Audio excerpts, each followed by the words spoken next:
Hi, welcome back to our channel Kampung Inggris Garut BTEAC.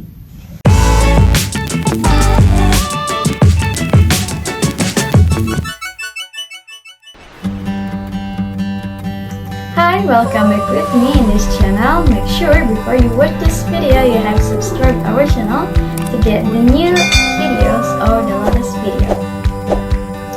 Okay, today we are going to talk about the tenses. Nah, tenses dalam bahasa Inggris itu semuanya ada 16. Apa sih tenses? Oke, tenses adalah perubahan kata kerja yang dipengaruhi oleh bentuk waktu dan sifat kejadian.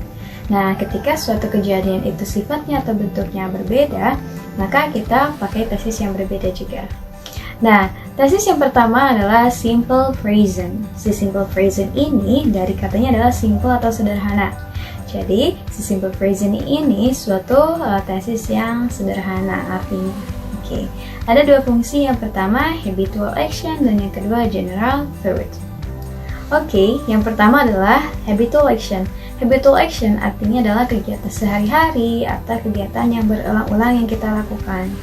Contohnya, saya pergi ke sekolah setiap pagi. Nah, artinya itu kejadiannya berulang-ulang, pagi ini, pagi besok, dan pagi setelahnya, atau kemudian terjadi lagi. Itu yang dinamakan dengan berulang-ulang.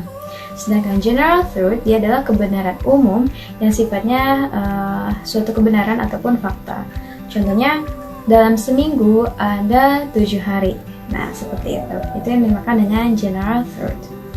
Oke, langsung aja kita bahas simple present. Nah, si formulanya adalah yang pertama untuk positif adalah subject plus verb one yang ditambah dengan is atau s lalu ditambah dengan object. Nah, si verb yang ditambah dengan s hanya berlaku untuk subjek she, he, it, nama orang atau nama benda yang tunggal. Sedangkan rumus negatifnya adalah subject do atau does plus not plus verb one plus object. Nggak ditambah s lagi ya, karena sudah dibutuhkan nanti dengan does untuk she, he. And then for interrogative adalah do or does plus subject plus verb one plus object. Okay, notice that imbuhan is atau s nanti setelah verb hanya berlaku di positive sentence aja. Di negative dan interrogative nggak ada. Oke, nah setelahnya adalah time signal atau penanda waktu yang bisa kita gunakan. Contohnya always, sometimes, often, seldom, once a week, or even every blah blah blah. For example, every year, every day, every week, every morning, dan lain sebagainya, or etc. Alright, here for the example. Aku pergi ke sekolah setiap pagi. How to say in English? I go to school every day.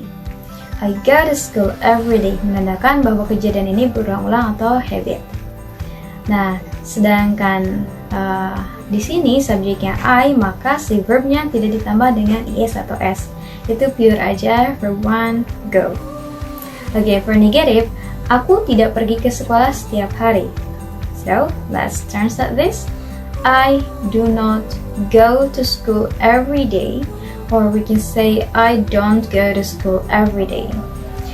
Nah, to be yang dipakai adalah do karena subjeknya adalah I.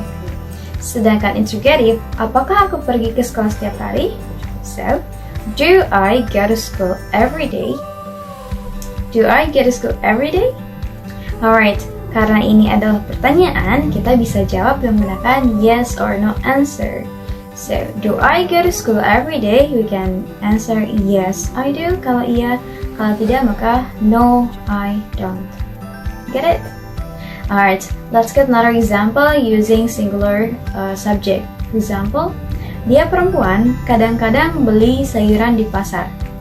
She sometimes buys vegetable at market. She sometimes buys vegetable at market.